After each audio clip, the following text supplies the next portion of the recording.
folks. Welcome to Fabric of Folklore. I am your hostess, Vanessa Y. Rogers. In this really nerdy folklore podcast, we dive into all aspects of culture. We love stories like folk tales, but also customs and rituals and holiday practices. All the things that make us feel connected to our country, our community, our family, our businesses, our friend groups. These folklore traditions help to define who we are and what is important to us.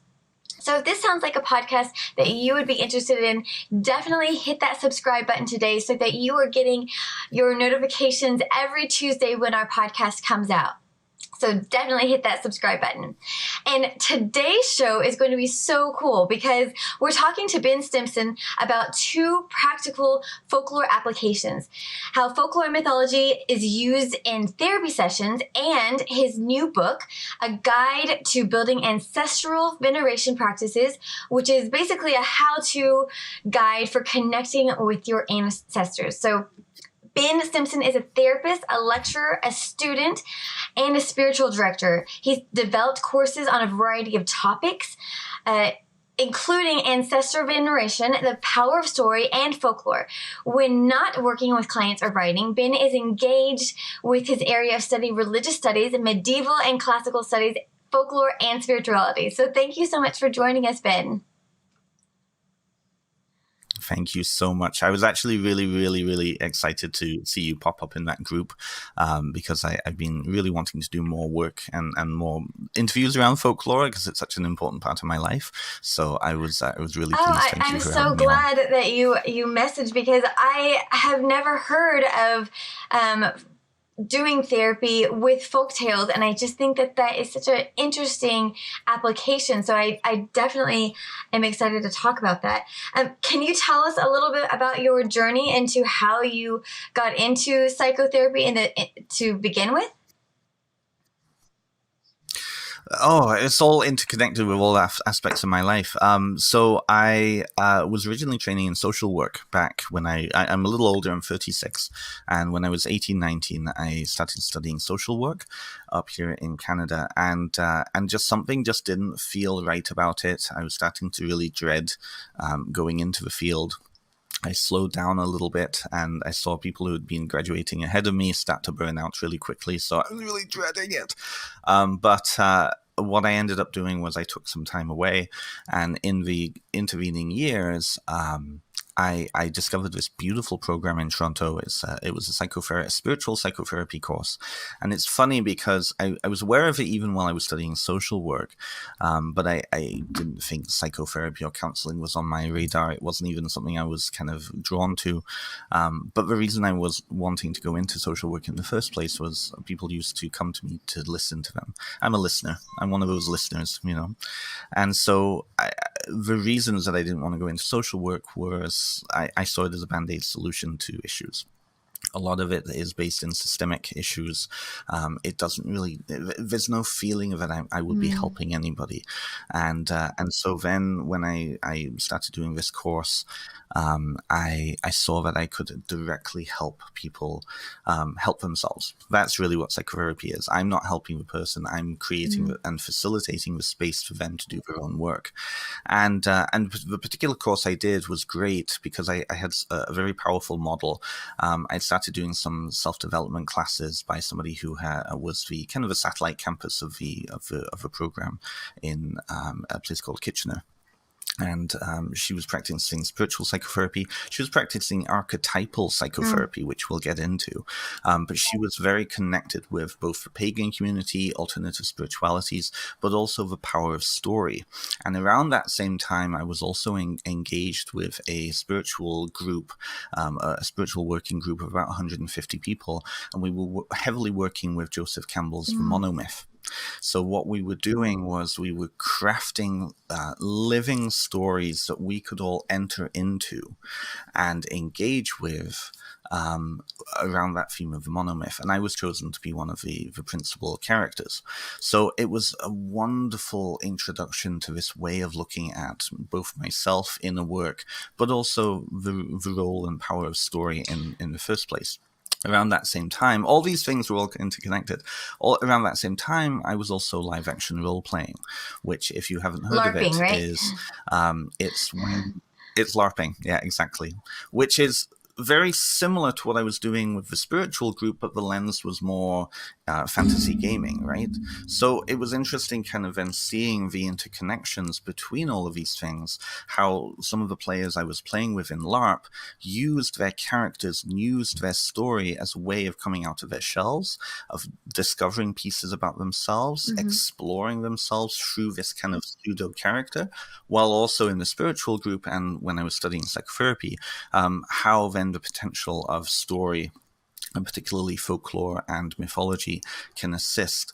For me, in that realm, there's no distinction between kind of popular culture, superheroes and fantasy, and mythology and folklore, because the one came from the other, right? So that's kind of how I have several questions. Okay. So when you say that you choose characters, so explain again how you're living through a character with the monomyth. Can you explain that a little bit more? Yes, of course. Absolutely. So the monomyth, Joseph Campbell's monomyth, I'm sure you're aware of it. Some of your viewers might be. So Joseph Campbell is he was a theorist. He passed away about 10 years ago, I believe, and he started looking at comparative mythology and started to see similarities emerge, especially around the way of how heroes come about. So his most famous work is The Hero with a Thousand Faces. He could see that in many of these stories, there was similar plot lines. He basically took the same methodology as how we would study folklore now, with the motif index and the archetypal index, and applied it to story. What's interesting, what people don't realize, is that he was actually a protege of Carl Jung, who is one of the major founders of psychotherapy in the world. So there was that connection there. So his idea of the monomyth then is that there are, sometimes, depending on what list you look at, but there are various stages. And the movie Star Wars is a very good example of that. In fact, George Lucas really connected in with the monomyth idea. So this idea that an individual, through circumstances, is brought from innocence, an innocent state, into tragedy, and through tragedy and working way through, going into the shadow, coming back out as an experienced individual ready to re-meet their monster. So oftentimes monsters are, at least in this way, in the psychotherapeutic model, monsters are inner monsters. Monsters are challenges that we have and face in life. Anything that shakes us out of normal, right? So the way then that monomyth was taken, and if you look at like a lot of fairy tales, same thing. Red Riding Hood. She's just going to go and visit Grandma. What does she discover? Grandma's being gobbled up by a wolf. The wolf is the enemy. And so then through that process of despondency, Red Riding Hood is able to then defeat the wolf and save Grandma, who is still alive. That was not the American tale, but yes. Yeah, it's true. Yes. So then with the monomyth group I was working with, it was called Tribal Hearth. We were looking at the role, almost like the tarot journey. When you look at the tarot, very similar. The major arcana of the tarot follows through this archetype as well. It starts with the Fool, the innocent, goes all the way through various different archetypal cycles, and comes back to that place of the hermit, the empowered one, all of this, right?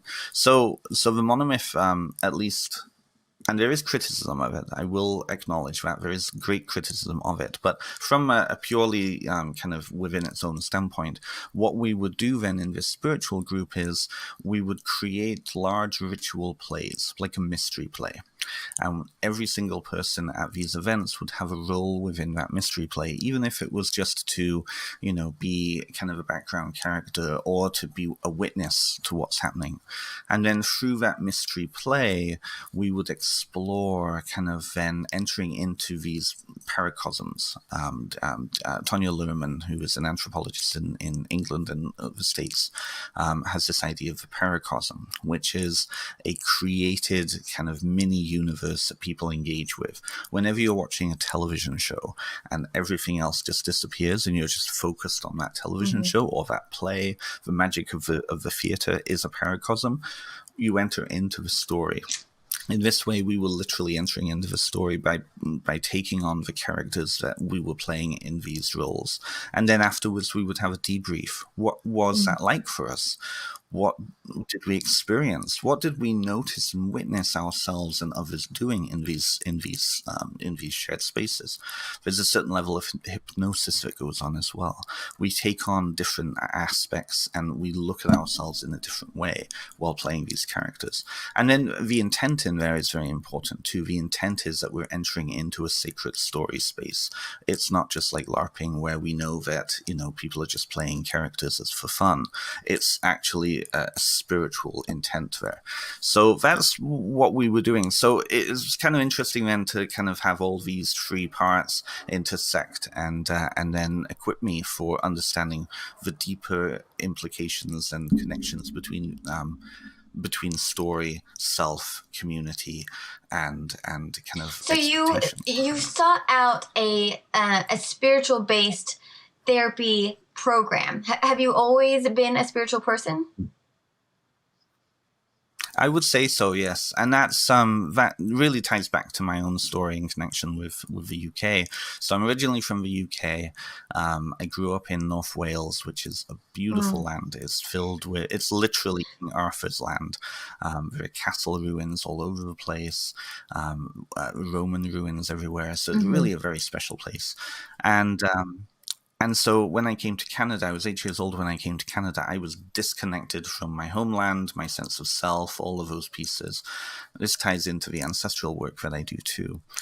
So then I really latched on to folklore particularly and mythology particularly because it reminded me of home. When I grew up, there was my parents had a load of books on Welsh mythology and folklore, and just the landscape of being over there. Like, it's very easy to turn a corner and imagine that you might come across a witch or a fairy ring or whatever, right? So these were stories that I had grown up with anyways. It was on our television all the time. And so I really latched onto that idea of folklore and story in general, and the idea of spirits and monsters and gods and saints and all of this. And for me, that gave me comfort because what I was really dealing with was cultural trauma. I was dealing with culture shock when I was younger. And so I really latched on to, and then it just became a natural kind of extension of what I love and how I see the world. So then how the spirituality piece came in was I had this love of folklore, but I wasn't really sure what to really do with it other than, something interesting in my life. And around 13, 14, I came out as gay, and I was suddenly surrounded by churches that didn't seem to want me. But I had that express need for a spiritual connection. And so I found neo-paganism, and neo-paganism tends to use a lot of folk ways and folk tales and mythology as part of their synthesis. So then it became more than just that element of story. It became something much bigger. And I think in many ways a container that I could find myself in. What a story. How fascinating. Yes, absolutely. It is so interconnected.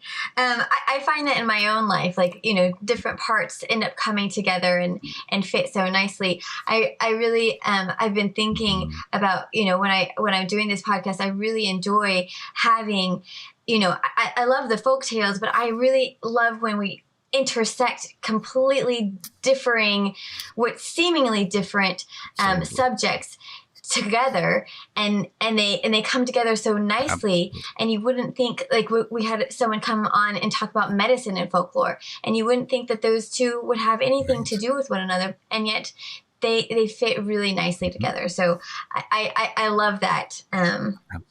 Your story just kind of that dynamic. Puzzle pieces. And this is the thing. This is what. This is the little soapbox that I have. I think Western culture and our modern culture tend to see folk tales and folk life and folk story, even mythology, as being unreal because they are flying in the face of the modern belief that we exist with, which is the scientific rationalism, right? If you, going back to a previous guest of yours, Dr. Simon Bronmer, he said something very, very important in his interview with you, which was that it isn't just about the stories that hillbillies up in the woods have, right? Outside of us, right? Folklore is folk life. Folklore is everything. When you really look about kind of how folklore operates, I know you've had guests who've talked about that too.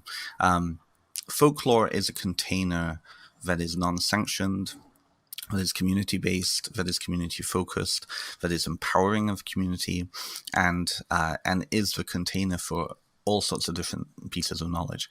I think in the pagan community, the big issue is that oftentimes pagans will look at folklore as being only a spiritual thing, and so they gravitate towards those spiritual pieces.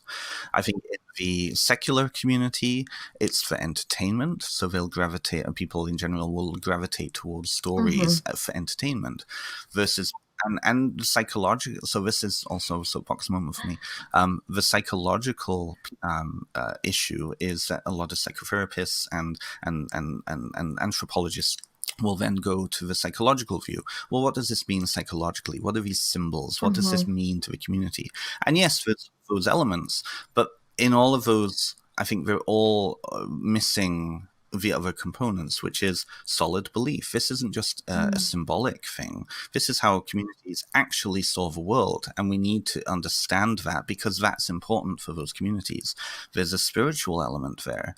There's an entertainment area component there. All of those different pieces. So it's all encompassing, and that's, I think, why studying it from the outside, folklore studies, as a discipline often can miss out on pieces because it depends on what lens. When you're living in a culture, you're understanding those interconnections so subconsciously that it doesn't matter to you to necessarily be aware of those connections. They just are, right? Yeah. No, so, I love it. I love it. So, okay. Let me see. I've lost track of my questions. Okay, so tell us how in a therapy session it would work for you to use folklore. Absolutely. So folklore in particular, first of all, it depends on who I'm working with. I find, I niche particularly with the queer community and the kind of neo-pagans, alternate spirituality community.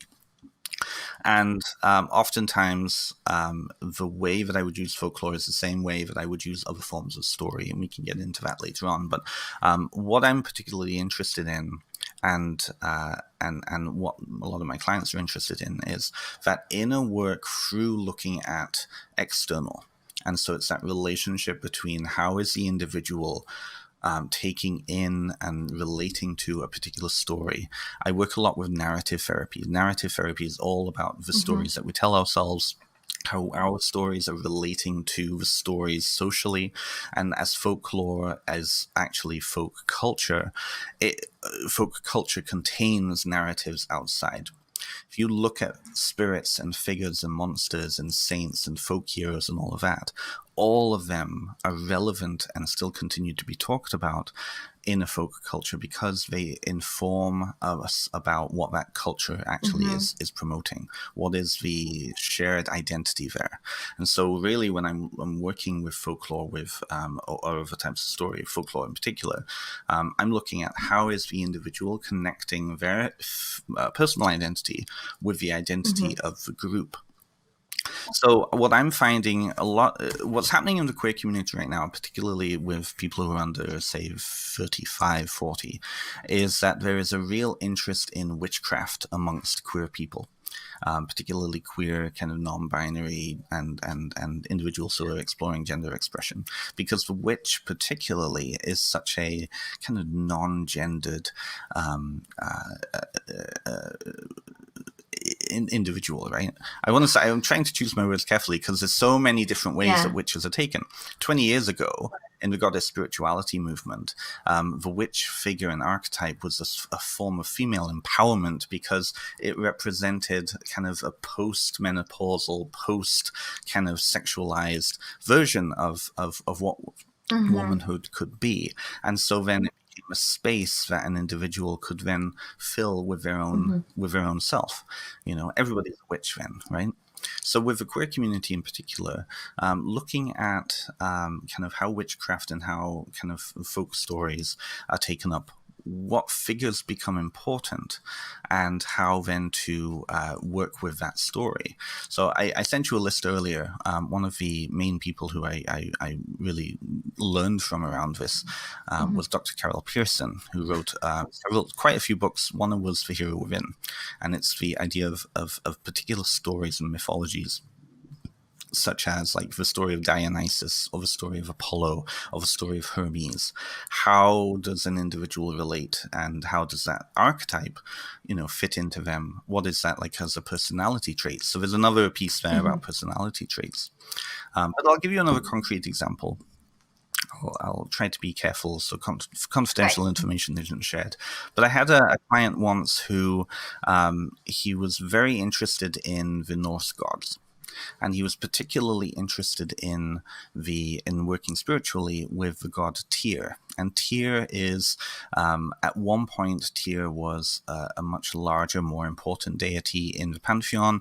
And then somehow it shifted in the stories. What we have left, Tyr was demoted to a kind of a secondary character. And Tyr, his most famous story is he placed his hand into the mouth of Fenris, who is the wolf child of Loki. And this was as a way of showing Fenris that he was honorable and that he would be willing to sacrifice his hand if the gods double-crossed Fenris. So he places his hand in, and the gods double-cross the wolf, bind him so that he can't cause havoc anymore. And of course, he bites off Tyr's hand. So Tyr becomes the one-handed warrior. So at that point in his life, the client, that story of sacrifice and having his hand bitten off, not physically for him, but emotionally for him, was a big part of what he was dealing with what we were working with. And so I said, okay, well, let's explore that a little more. How do you think Tyr would have felt in that situation? So we looked at the story. We focused on the story, and we focused on kind of then how the client would feel if he was Tyr in that situation. And through that process of projecting onto an external source in order to then look and explore, he was able to make connections in himself. And so it's that connection piece. And, this isn't the only example. There are many, many individuals who we all have our favorite kind of folk tales, right? I'm sure you have your favorite folk. What's your favorite folk tale? The first one that I remember connecting with is the legend of the Blue Bonnet. And have you heard of it? It's a Texas legend. And it comes from, I believe, the Comanche tribes.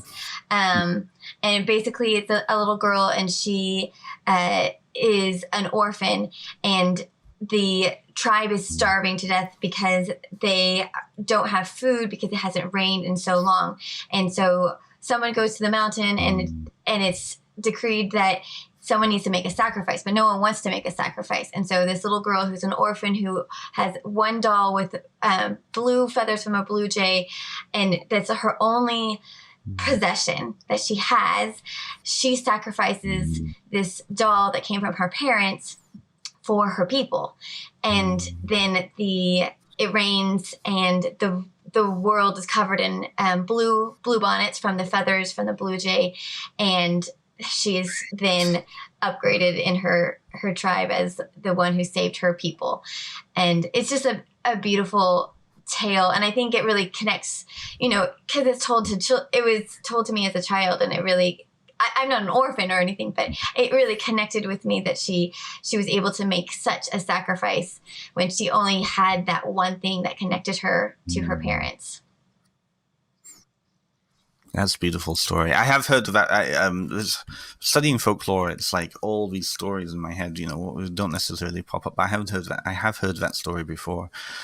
It's what struck me when you were explaining that to me and telling that to me. There were certain parts that you became really exuberant about. Right? The idea of sacrifice and the idea of the blue bonnets all the way through. When you first heard that, what captivated you about that story? Do you think? I find things hard to let go, I think. And so that's the sacrifice would have felt really hard from me. And so I think it was just kind of astonishing that she would let that go when she didn't have her parents anymore. And it was, the only thing that connected her with her past, the physical thing. And so that was what connected me, I think, to the story.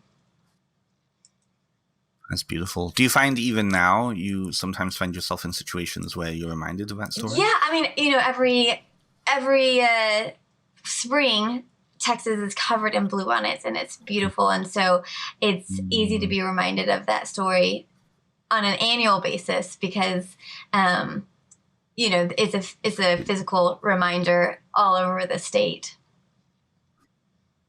Mm-hmm.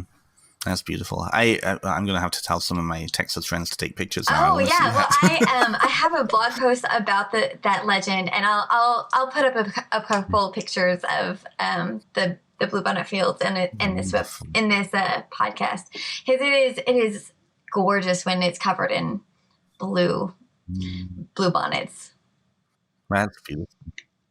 What I love about what just happened, so even within that one story, and again, how you were explaining it, we see the interconnection then of explaining the world around us, right?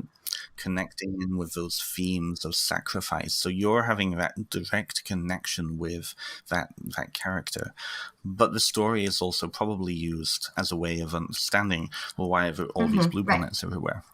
And so you entered into the story, right? That's the defining feature between fiction and folklore, is that we enter into the story and we have a different relationship with the story, because the story can be seen to explain why all these bluebonnets are everywhere, right? It creates more magic in our life, right? And dissolves that fourth wall. So that, I think, creates and allows individuals in therapy, when working with these stories, because the fourth wall isn't there anymore, to have a much deeper connection. The kind of social scientific rationalism piece dissolves, and we can enter into a more intimate space, and that space leads back to ourselves, right? Why do you think So that folklore does that over fiction? What is the defining? Well, I think no, absolutely. Yeah, absolutely. Very good question. So I think there's nuance to it. And I actually speak about that in this book here. So the book I wrote is about working with the ancestors. And a large part of this book is also to expand that concept of ancestor. Could a fictional character be seen as ancestor? Could the sky be seen as ancestor? I think that it's that continuum piece, right? I think that, it's not a real versus unreal. It's that division of realness. It's that continuum of realness. So if, for example, folklore tends to be posited to us and taught to us as this is how things were, right? This is actual reality when we're very young. When we are very young, we have characters in our lives who are fictional that are very real to us. I certainly have a whole pantheon of characters that I grew up with that, for me, are real. And I think most people have that. It's that childlike understanding of reality in a different sense. When we're older and we know that somebody has written a story based on whatever it is, but it's fictional, then we tend to have a different reaction to it. But if you look at historical fiction, for example, and you're reading historical fiction knowing that these individuals, although this is a fictionalized account, these are historical individuals, we can I think people enter into the story in that way differently than if it's like a, really bawdy, badly written romance novel, right? Where we know this would never happen, right? So I think it comes down to believability. But I think that going in, if we know, and especially if we can see who's created it, that unbelievability piece kind of comes in to create an issue. But I think, again, it's a continuum of belief. It really depends on where on the continuum it is. I'll give you an example. King Arthur, right? A lot of people swear that when they're walking around ancient ruins in England, they have that sense of Camelot could be just around the corner. When you actually look at the development of the matter of Britain as a container, a lot of the elements that we think of now classically as being Arthurian are inventions. Lancelot did not appear until I believe it was 1140s. So, Thomas Malory in the 1400s added a lot of details. Geoffrey of Monmouth, who earlier created the Regnum Historiam Britonum, which is a very highly fictionalized idea of what the history of Britain was, again created a lot of details. But does that necessarily matter when you're in an ancient castle in England and it becomes foggy, or when you're in Glastonbury and you're looking out across the mists, right? Does that matter? No, because the believability is still there. So I think that then there's that. I think there's a distinction. We can't see it as an real versus unreal. I think there's a sense of that, that continuum of realness. Yeah. If that answers the question. I actually forgot what the question was. I'm sorry. So when you are with so your therapy sessions, are they usually one-on-one? And so do you typically start in the fashion that you asked me? What is a folk tale that really resonated with you? Or how do you know what folk tale will resonate with them? Absolutely. So this comes down to, first of all, how I promote myself and how I kind of posit myself. Knowing that people come from certain communities and backgrounds, I can be more open with them. I first have to really understand what the issues are first. So when starting to work with somebody, it's more traditional, just allowing them to vent. The first couple of sessions is really for me to get a sense of who they are, how they maybe be seeing things, because I work a lot with the idea of lenses and subpersonalities. Subpersonalities are those pieces, of those people that we become inside ourselves when we're presented with certain situations. They're us, but they're forms of us, right? So I want to know kind of who this person is, what is the issue, how are they relating to that issue, how are they perceiving the issue, before I begin to even go into working with story. I think also it's not necessarily specifically just folklore, it's story in general. Because I'm a narrative therapist, I'm interested in how stories are connected. And so as soon as I start to work with somebody, I get a sense of, based on their age, their background, kind of how they're promoting themselves, shifting themselves, and like showing up to the sessions. How open they might be. With one client, I might go the folklore route because I know that's an interest of theirs. If they're coming from the pagan community, or they seem to be very interested in ancient mythology or folklore or stories, right? Then I'll inch towards that, and I might then suggest that we focus on that. With another client, I'll give you an idea. Knowing a little bit more about their background, I might suggest then a fictional character, but it's the same process. So one of my favorites is, particularly with the young queer community of under 25, is the TV show Steven Universe. Steven Universe ran for 4 seasons I think it ended about 3 years ago. And there's a lot of characters in there that are representative. And very similar to the monomyth, Steven goes through a whole, from innocence to tragedy to experience. And so there's a lot of cultural connection to Steven in that. And big themes of who do you want to become, who are you now, what is the pressure on you in society to conform. A lot of themes about conformity in that show. And so one client, that piece around conformity came up. And so I asked them, are you a fan of Steven Universe? Oh yeah, I'm a fan of Steven Universe. Okay. This particular character, what was your relationship with them? I've actually done that with couples before. There's a single character, there's a fusion of 2 other characters in that show, and they're interrelated as a singular being, as a relationship.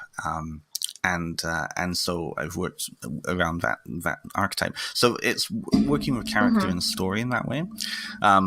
So it depends on kind of where the background of the person is coming from. I find a lot of my pagan and alternative spirituality people and clients, they tend to be more interested in working with folklore and folk story that way. But I am actually developing a course on this, which is creating your own world in the same way of like the never-ending story. So creating a folk landscape for themselves, populated by all sorts of different spirits and deities and gods who are actually representative of their life on the outside. So I'm using those elements and the structure of folklore and how folk life and culture is developed and the structure of it to then So do then inner work. in this course, would you go through your own past and create a story that is a metaphorical journey that like you went through as a human? Is that what you... Absolutely. That's exactly it. You would design an inner landscape that is a symbolic representation of your life, right? So, which is when you look at, say, when you look at many spirits from folklore, that's exactly what the community does. The community had that layer of, because folklore to me is different layers on top of each other, right? A layer of symbolism there. Mermaids, for example, had a very strongly religious symbolic interpretation attached to them, and that's why they became so popular in stories, because they had that symbolic element. Same with if you look at ancient Greek, the idea of the hybrid creature. Each part of the hybrid creature, especially in like medieval folklore, had a symbolic element, and together then they represented particular issues in society that needed to be dealt with. Dragons are the same thing. Now, they're not just symbolic. There are many stories where they are very, very real, and the creatures could exist in a certain place that children are not to go to because they'll be dragged under and killed, right? So there's all those different layers. How are mermaids spiritual?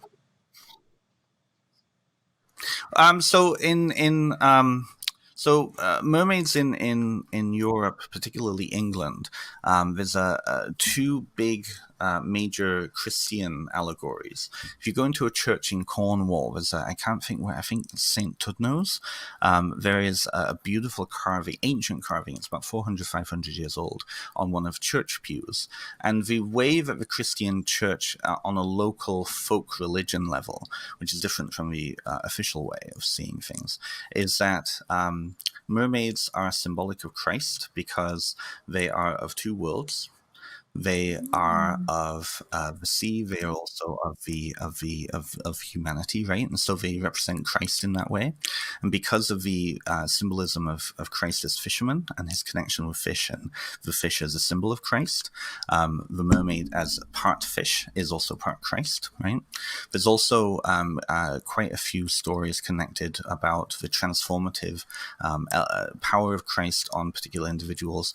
The one in St. Tudno, I believe the story is that she was actually a Brittany down in France, which is a Celtic-speaking region of France, was cast adrift. She was a princess, and she was cast adrift by her people, and in the little boat in the middle of a channel, capsized, and she was transformed into a mermaid because of her faith, and that's why she would sometimes be seen coming onto shore and going to church to mass. There's also an Irish saint, a mermaid saint, and her name is Liban. And Liban's story is in Loch Neve, which is the giant, I've butchered that, I apologize, but it is the giant freshwater lake in the middle of Northern Ireland there.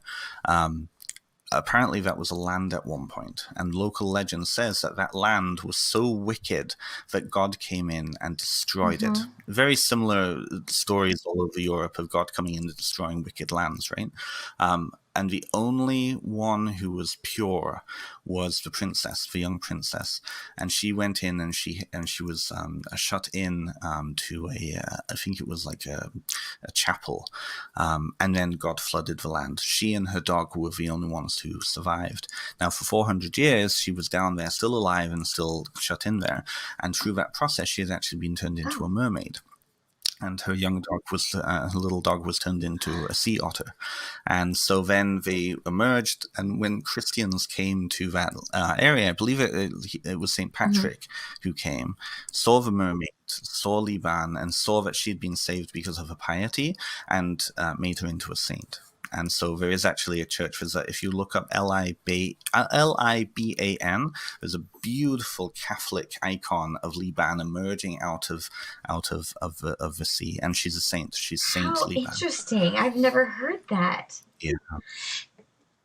It's wonderful. And so with that, then, this is why we know that folk culture is a lot more than just story, because what you're doing, what was happening in those specific two examples was that you had local folk culture trying to assimilate a worldview that was external to themselves, right? These mermaid creatures were around a lot longer, right? I know you had somebody come on and talk about selkies. The belief in selkies and belief in mermaids go back a long time. And then you have this Christian worldview that seemed to then create issues. Like they don't seem to be compatible, and folk culture is where compatibility is formed, right? And this is any folk culture that you look at around the world. You'll have official religion and you'll have folk religion. Folk religion is actually where all the syncretism usually happens, right? So it becomes very interesting, those connections. And what it is it's community trying to assimilate useful external information or worldviews, but ground them into a local level. So, right? So folk religion versus organized religion. What can you give me a more concrete example? Mm-hmm. Yes, of course. So, if you were to go up into the Ozarks, right? You have Protestant churches all over the place. You have a small Catholic community there. Same with Appalachia, right? But you have all of these little denominations that have sprung up around things like snake handling, right? Which is, I would say, folk religion, because it comes from a very particular thing in the Bible. And of course, snakes are everywhere in the Ozarks and Appalachia, right? But it's that localized folk interpretation of that, as opposed to something that has been taught in seminary in a more official capacity. And in that way, what's happening is it's being grounded into the local locality, right? Another good example of this is Mormonism. So when the Mormons came from New York over to Salt Lake City, what they saw in the landscape around them was a landscape that was very similar, at least in description, to Israel. So you had the Great Salt Lake, you have the mountains, you had a landscape that seemed to be very, very similar to the Holy Land. So then they saw this place as the new Holy Land, right? So that is a local, I would say, and I know the Mormon Church would not like me saying this, but that is a form of folk culture. It's a localized interpretation of official religion that then evolved to become more official than it started out with. Yeah, Does that make absolutely. Sense? So this therapy that you're doing, is it considered experimental? Is it recognized in the DSM? What is it called? Yeah. Right. Is it Absolutely, very good question. So, archetypal therapy actually goes right back to Carl Jung. So, Carl Jung, Jungian therapy and psychotherapy. It is a soft science. It does not treat or focus on mental illness. It focuses on the other ways that we show up. So narrative therapy is on how we, the lenses that we see our world through, how those lenses evolved. There's a connection to something called systems theory, which is understanding human development as a product of the systems that we're born into, and the interpersonal dynamics of the individuals attached. So if we look at folklore would be a systemic systems. You could see it through the lens of systems theory, because there are multiple elements that have evolved within a cultural development that are used for various different ways to educate, to self-identify, to inform individuals about themselves and also about the community, right? So it wouldn't be connected more with kind of mental illness side of mental health. This is more about self-expression, the nurture aspect versus the nature aspect of psychology. Okay. If that And makes sense. can you talk a little bit about any research that has been done on this particular branch of therapy? Absolutely. So, research. There's a load of different researchers who have developed theories. It's considered as soft science because, unlike a hard science, it really depends on the individuals involved. This is more of a form of cultural science than it would be. Necessarily a hard science looking at biochemistry or whatnot. I do know that Dr. Carol Pearson, whose background is in, I believe her background is in biomedical science, in looking at the archetypes as personality traits. She approached it from that view of looking at comparabilities studies. The issue with culture is, and this is one of the issues why systemic testing is not a good thing, is that from culture to culture to culture to culture, ideas of common sense, ideas of self, ideas of community are very different. And so, if you look at a South Asian or Middle Eastern context, personal identity is not as individualistic as North America, and so they don't tend to see themselves as individualistic the same way that we would in North America. So it's difficult to look at and test these things.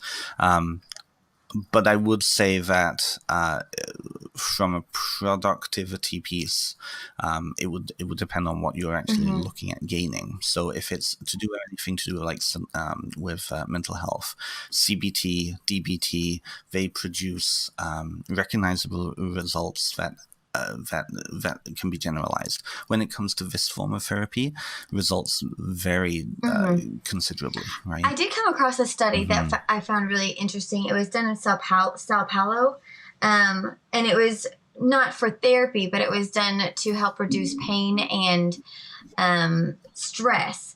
And it was, I don't know if you're familiar with it. It says storytelling is twice as effective as playing games.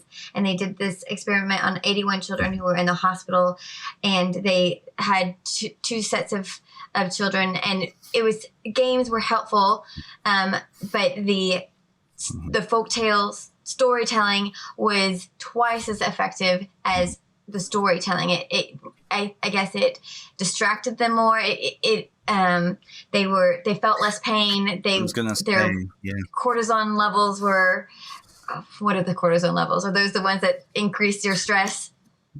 The serotonin, yes, the released, right? Yes, yeah. If I'm not knowing the study, I would suggest it strikes me that when you're engaged in a really good story, it creates those pleasure centers in the brain, right? It creates that focus. It can also create that placebo effect too, right? The studies around meditation, guided meditation. So one thing that I do, like ASMR, for example, right? When you're listening, have you ever done an ASMR, listened to an ASMR track? Is that the one where they're whispering ASMR track and doing whispering exactly. So there are actually quite a few ASMR channels that create different realities that people can go into and listen. So a very popular one right now, she dresses up and she's a witch in the woods, and she's using mortar and pestle, and you just there's something about being in a grin, losing that fourth wall. You enter into that story, and in that way the mind is able to then relax, because it's, first of all, a safe environment, because it's not the physical environment that you're in, but it also can be designed and manipulated in order to create a relaxed state. Something that I have done during the pandemic was and it's on my YouTube page if people are interested. I did a guided meditation using one of Brothers Grimm's stories, the woman in the woods, and how I wrote it and how I spoke it. It was an ASMR. I might redo it just because my microphone was terrible, but it was you are walking through the woods and you hear the sound of the birds and you feel the chill of the early morning dew, and you see a shack in the distance, and you walk towards the shack and you open the door carefully as it creaks open, and so on and so on. You're placing the individual in the story. And one of the or quite a lot of the feedback I received was that they could literally feel themselves in those places. It's the idea of a placebo effect, right? The power of the mind in order to project ourselves into spaces that our physical bodies are not there. Yeah, right? absolutely. So what tools does this type of therapy give to individuals? Because I know in therapy, a lot of times what you're gaining is tools to deal with your challenges. What tools are you given with this? For the client, I would say that the major tools are that they are able to see things with a different lens, which is powerful. One of the major ways that I see therapy and have been trained in therapy is that understanding of how many lenses we see the world through. And those lenses are often there to protect us, but they often become very maladaptive. Trauma is one of those pieces, right? When we're traumatized, trauma responses afterwards are lenses to keep us safe, right? So it's becoming aware of those lenses, how those stories are interacting with us, and what then narratives we're living our lives with, right? And a lot of those narratives can be manipulated and shifted by, again, those external sources. So personal heroes are so powerful that way. It doesn't matter what the personal hero is, because they give us an example to live our lives by and compare ourselves to, right? So I would say it's that ability to understand our lenses that we're living with, shift those lenses. I also think that it's about focus too.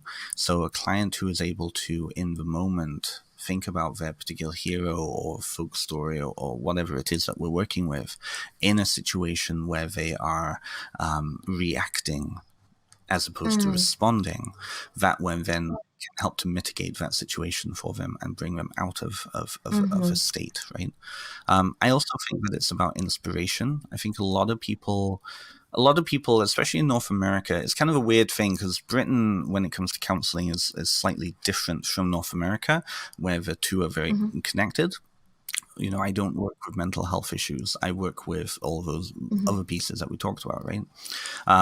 But the power of hope when it comes to being able to show up, looking at the work of Viktor Frankl, for example, the people in the Holocaust who were able to survive, he saw, were able to find hope even in hopelessness, right? Once we start to deal with hopelessness in our lives and bring that into our lives, then what do we have left to live for, right? There's a lot of issues around that. And so folk tales where there's a happy ending, maybe not Brothers Grimm, we're not talking about the German tales here, but right? When somebody is able to think or believe that there can be a happy ever after for themselves, then that creates hope.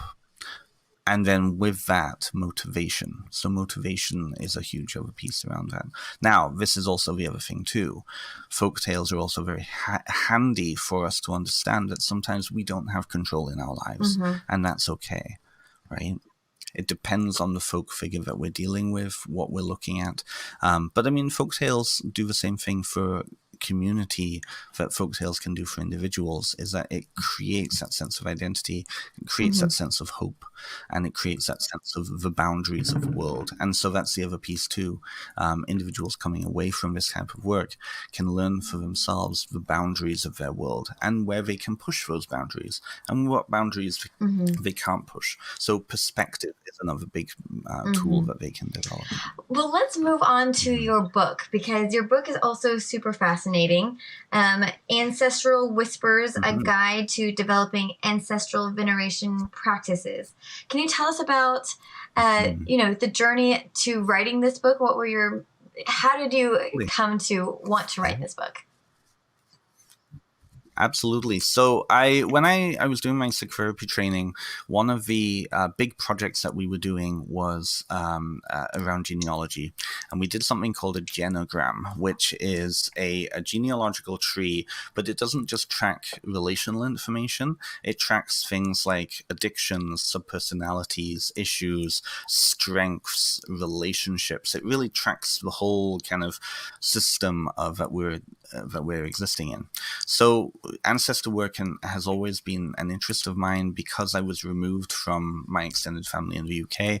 Over here, it was just my parents and my siblings. So I was really disconnected from the story and the places of those stories over in the UK while being over here. So for me, family wasn't the house that my grandmother lived in. Family for me was the stories that my parents were telling me and the pictures that they were showing me, right? So I became very interested in working with the ancestors as a spiritual practice. And this is different from grief and mourning. Working with the ancestors is as a spiritual approach.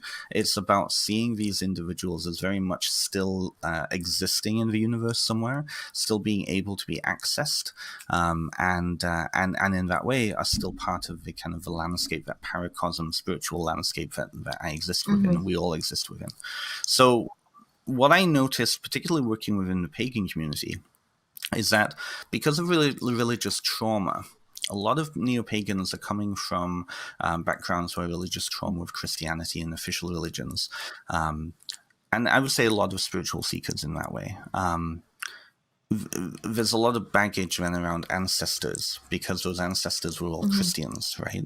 And what often happen is, connecting back with what we were saying about story, folklore becomes very interesting to people because it gives them, and mythology, because it gives them alternatives, first of all, alternative religious ideas and stories to work with apart from Christianity, but it also allows them to connect back with their ancient pagan ancestors. And so you see a lot of glorifying of kind of the past and the ancient as a story to inform their life now. That connection between individual and community, right? So I decided I wanted to write a book, particularly around ancestors, because I didn't see a lot of people writing very good ones. There are some good books out there, but they tend to give people rituals, ways of thinking, all of this. They tend to give people a practice. And for me, spiritual practice needs to be owned. It needs to be developed by yourself because you take ownership of it, and it's more intimate that way. So I sat down during the pandemic because I had nothing else to do, and I started writing the book. This actually came from a course that I did in 2019, and I had a group of about six people the first time, and we were talking about that journey of connecting in with ancestral story, and then these individuals, and then seeing how that story connects with your story now. So it was a wonderful working group. So I sat down and wrote it, and as I got into it deeper and deeper, all of these other pieces came up around, okay, well, we see in the West, we tend to see ancestors as our blood relatives. When you look at other cultures around the world, ancestor is so much more than that. There are many, many different traditions where the ancient gods were actually ancestors, and they're treated as such. They're treated as great-grandfather, great-grandmother, right? The landscape around is created. You see this a lot in Indigenous American, Indigenous Australian. The landscape around was created by these deities and these spirits and these ancestors. And so when you're walking through any homeland, you're seeing that mountain there was created by the great rainbow serpent, who is really great-great-grandfather to everybody, right? Or the great bison, who was, so on and so on, right? Whatever symbol, whatever story is. And so, again, it's that breaking the fourth wall. People are able to enter into their landscapes and connect with that space, knowing that, okay, thousands of years ago, whenever that was, at some point in the past, distant past, this mountain was created, this river was forged, this sinkhole, whatever it is, right? And so I started to then work with the idea of different forms of ancestor.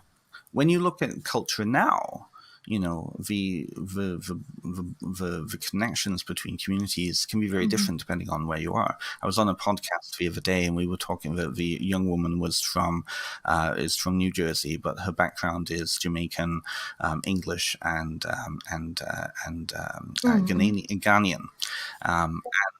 In West African and Caribbean culture, people have a lot more aunties and uncles than they're biologically related to, but those family connections are still there, regardless. And so those people, those individuals, those ancestors become important for the story of the community, and then individuals finding themselves within that context of the story of the community.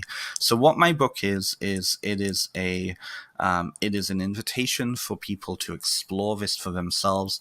I ask a lot of questions in the book. I don't give them ritual to do. I don't tell them how to worship their ancestors, because readers are going to be coming from all sorts of different spiritual backgrounds.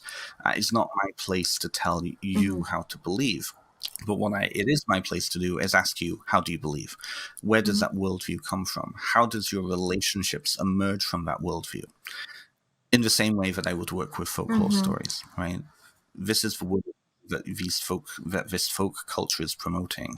You're part of that folk culture. How is that folk culture and that worldview informing your relationships with the characters and the individuals in that folklore, right? It's a cyclical thing in the same way.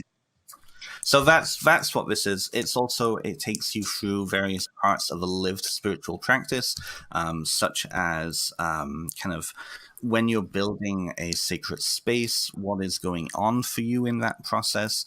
What is the intention there? How is it communicating with spirits of the ancestors? When it comes to kind of leaving offerings, how is that coming from worldview, and so on and so on. It's inviting readers to not see the dead as just dead and gone, but as individuals that they can access on every single day of their life, whether it be through the stories that are left in the family, whether it be through actually, if you believe, seeing the spirits and connecting with the dead spirits directly, whether it be then seeing them in yourself. How are these stories and how are these individuals, what they've gave to you, how is that showing up in your life, and how have you then progressing it down into and the next generation? So I know that in your book you probably walk people through steps, but how would I decide what ancestors I want to give venerations? Is that the word? Is that another word for worship, or what does that word mean exactly? Well, so this is where it becomes a fraught issue, because worship and veneration in English has very specific religious connotations, right?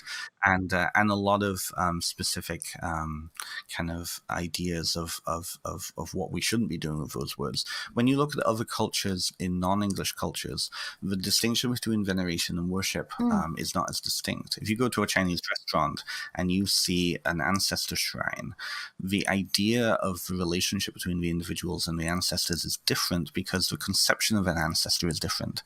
In many ways, the founding father or founding mother of families are worshipped as deities, because they are mini deities, right? Through the process of that relationship, right?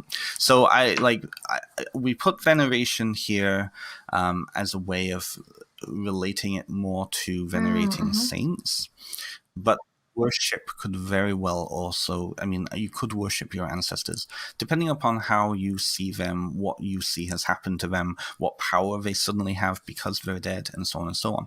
In Haitian voodoo, for example, people do worship the dead, because those by the process of dying, they've now ascended into a much more powerful state in the world, right? So when you're working with the ancestral dead, you are worshiping them because they're worthy of being worshipped, right? So it really depends on kind of where you're seeing them. And so would you say that there's a distinction between veneration and worship then?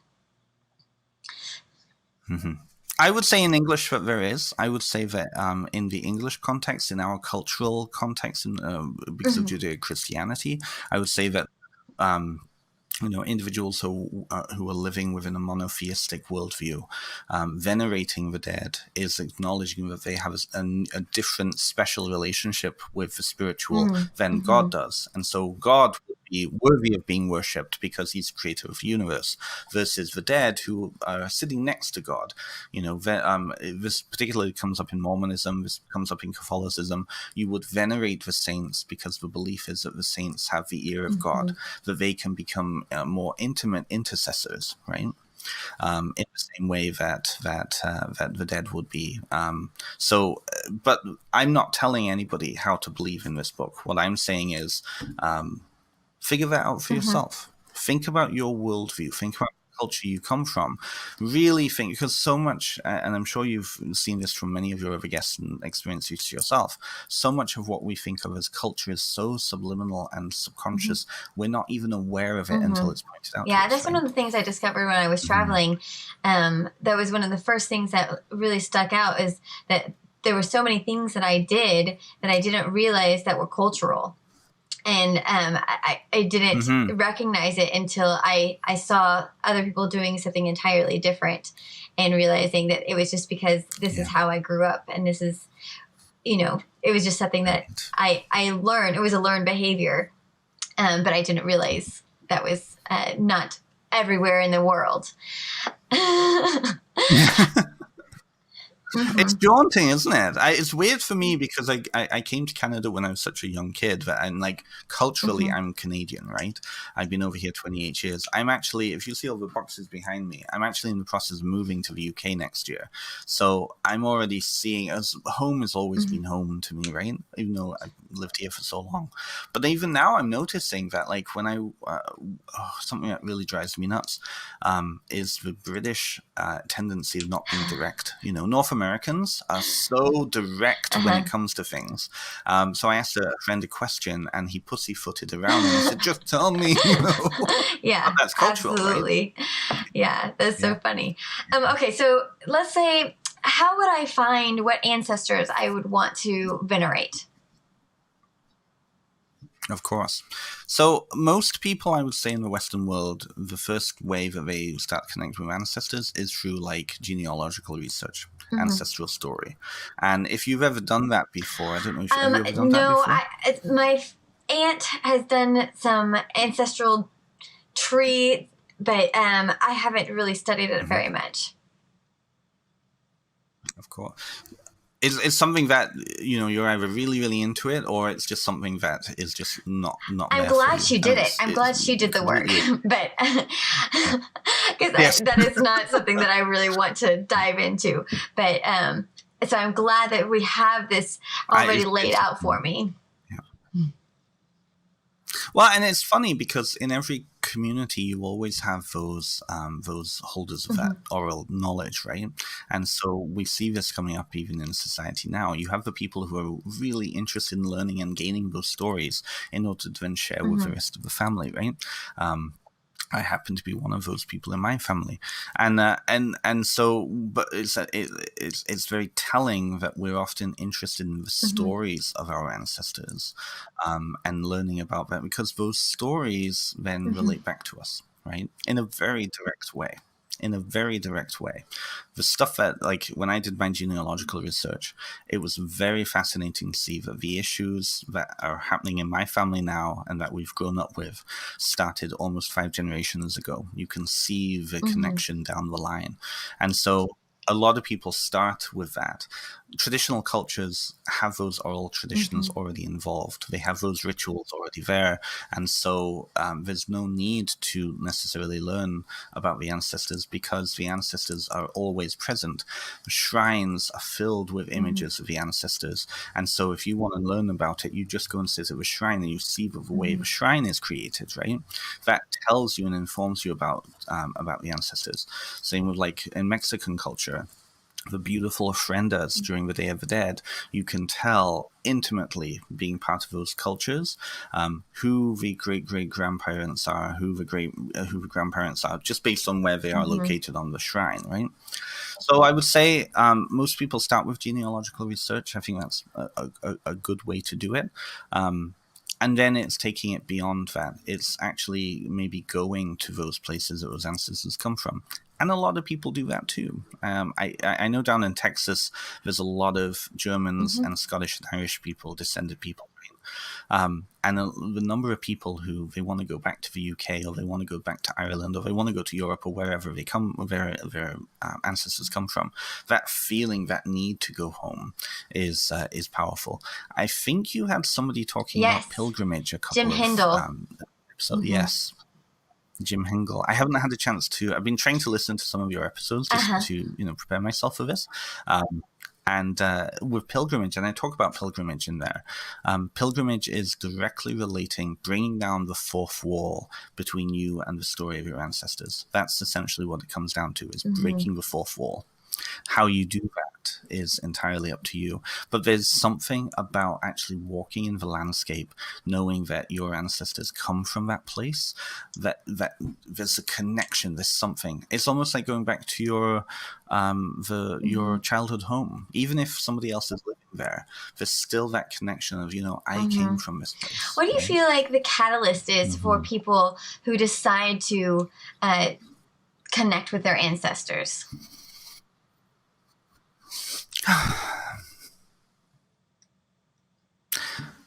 It's a very good question. I think for Westerners, of what I've seen, there's probably many, many, many other ones, but of what I've seen is that feeling of disconnection, is that feeling of needing to know, is that needing to explore yourself through this process of learning about the ancestors.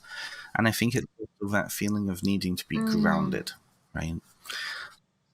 When this relates directly back to folklore and folk culture, when you exist in a small community and your ancestors have lived in that community and done the same traditions, celebrated the same holidays, told the same stories about haints and boogies and all of these creatures and spirits and so on and so on, there's no need for you to feel connected to those stories because it's already there.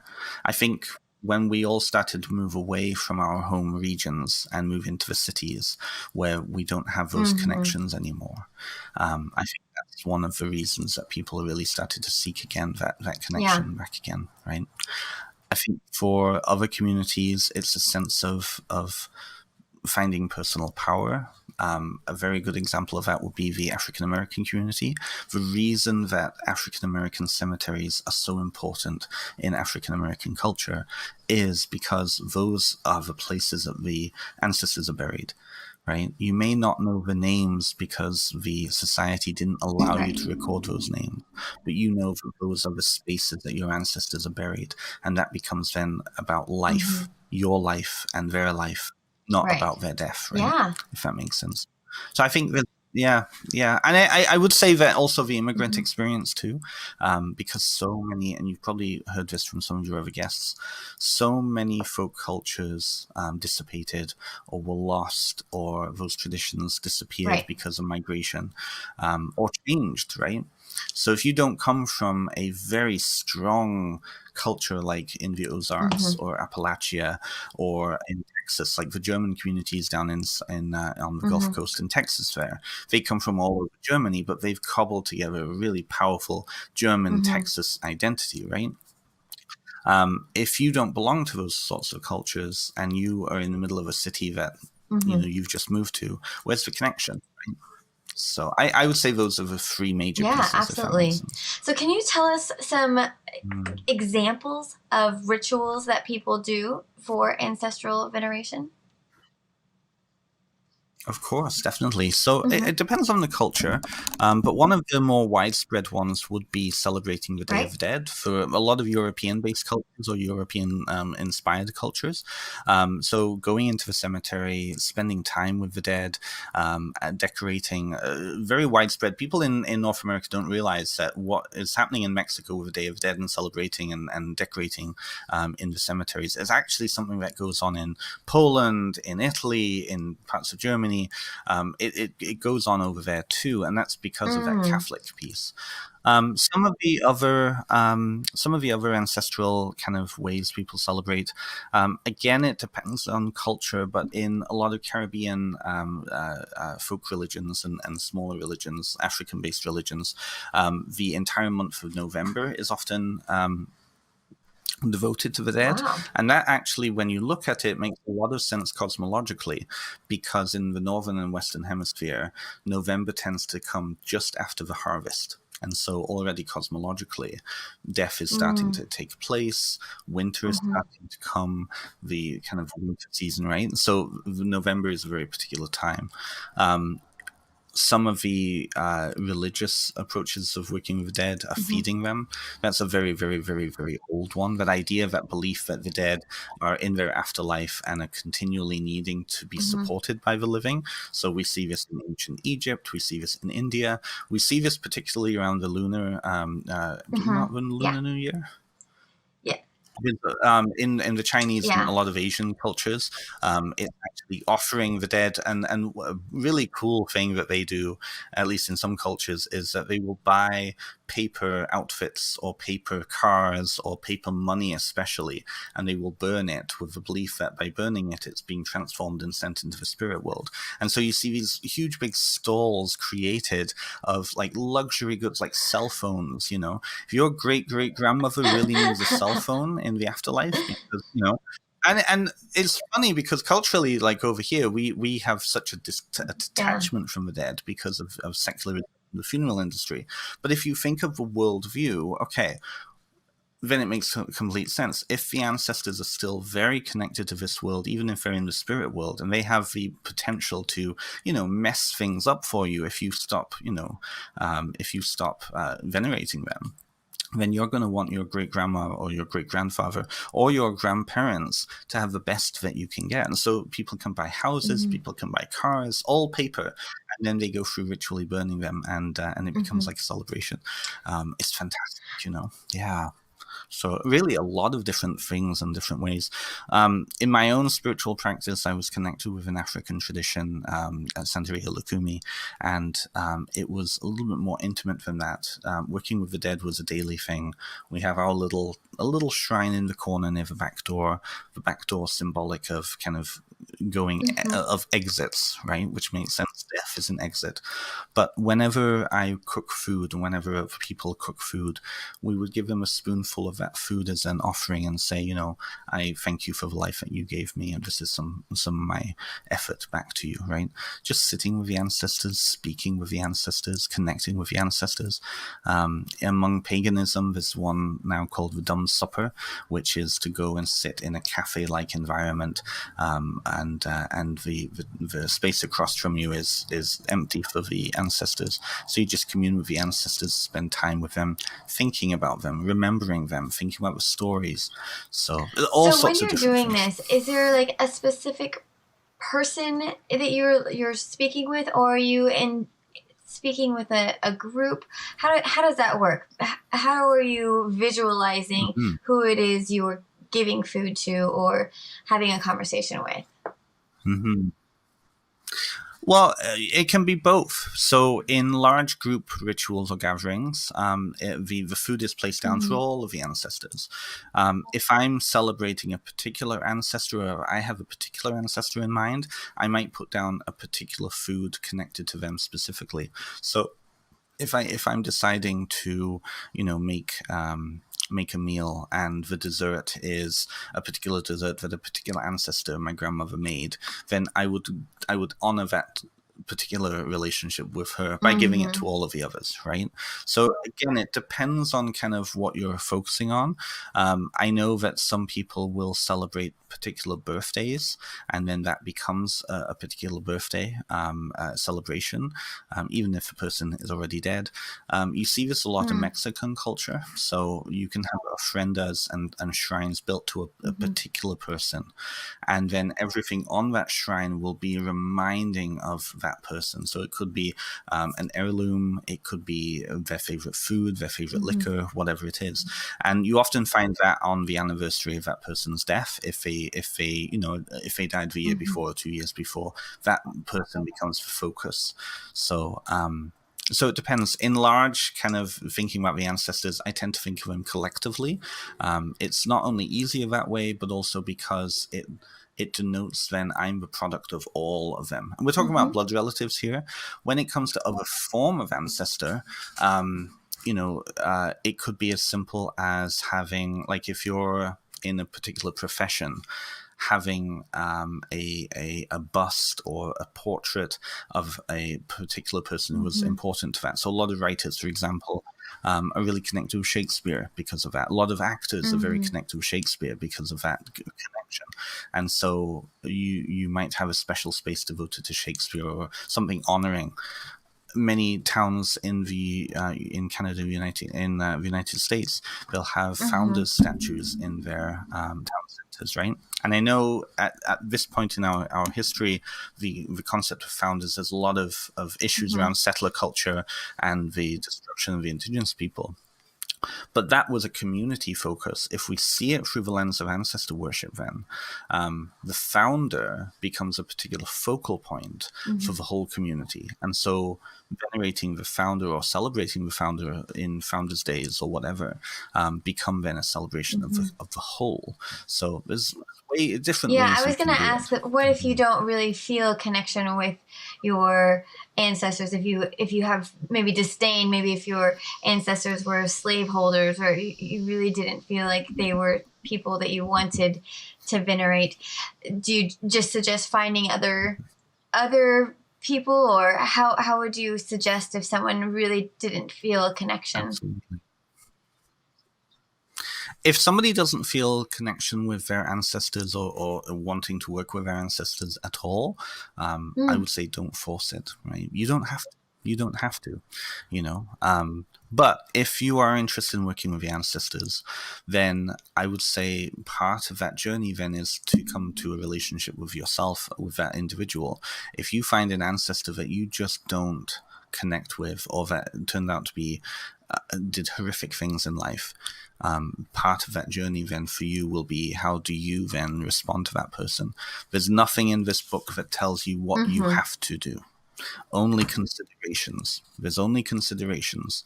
So if that individual created the society or helped create the community that you're in now, which is a common thing for a lot of people, their ancestor was ones who founded communities, then it's understanding then you are benefiting from the thing that they did.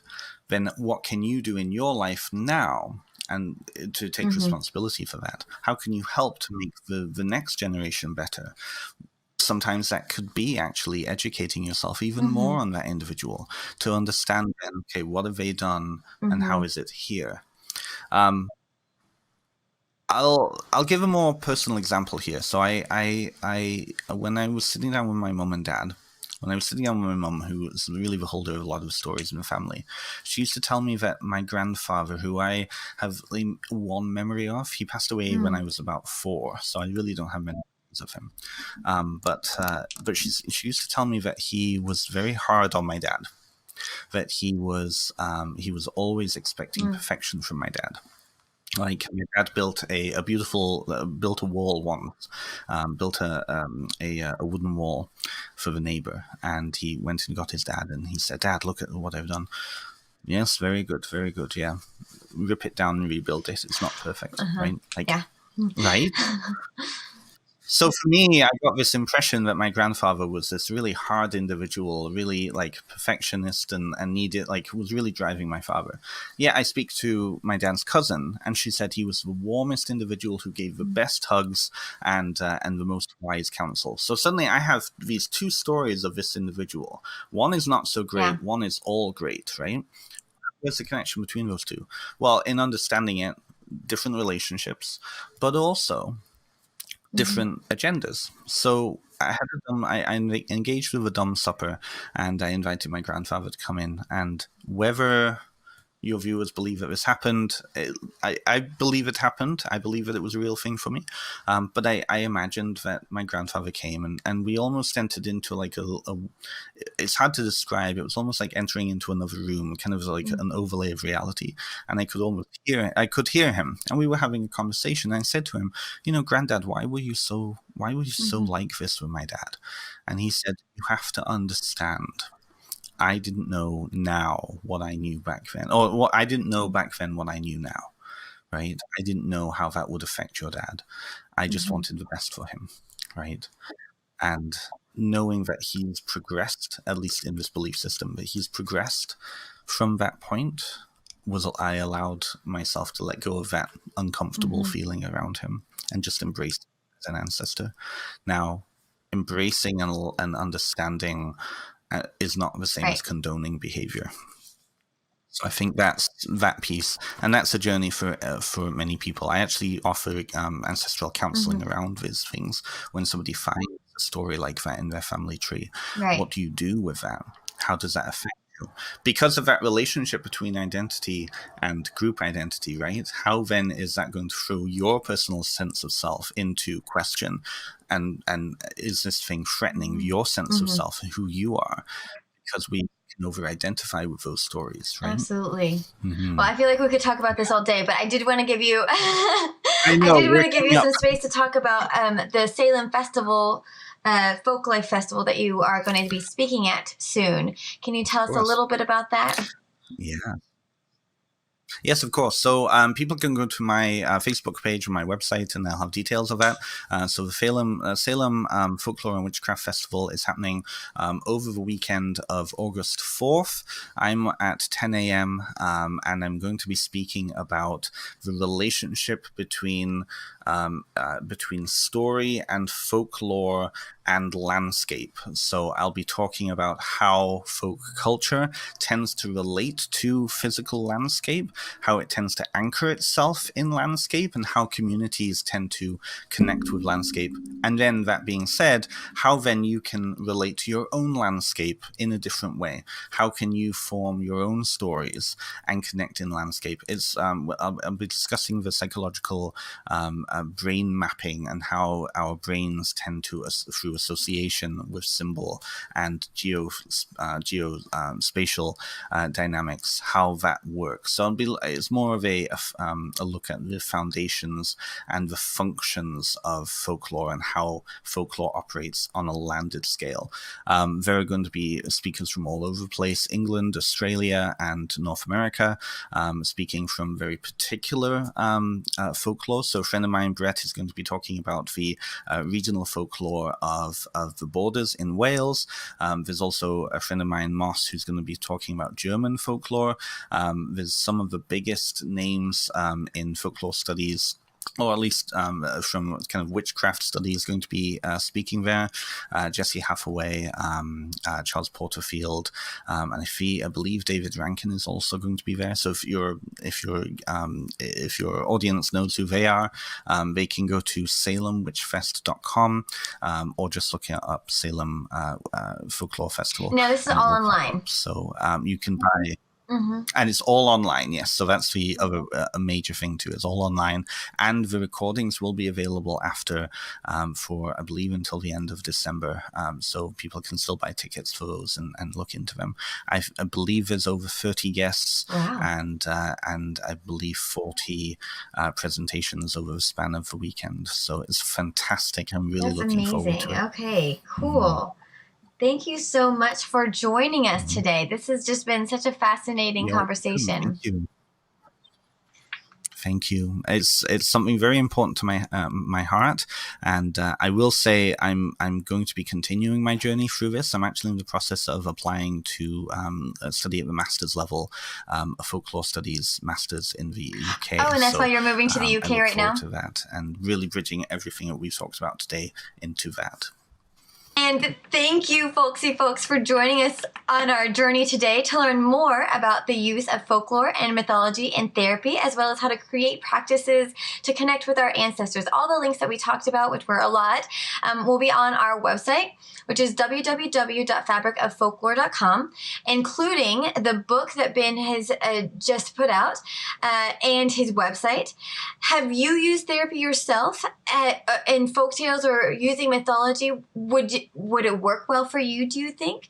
Do you have ancestral practices that you already utilize? We want to hear from you. We have a Facebook community page specifically for that. So it's a Fabric of Folklore podcast community. And that is where we continue the conversation, where you can share with us your thoughts about the show, about your experiences, about what we have talked about today. So we definitely want to hear from you, and that is a place where we invite you to come.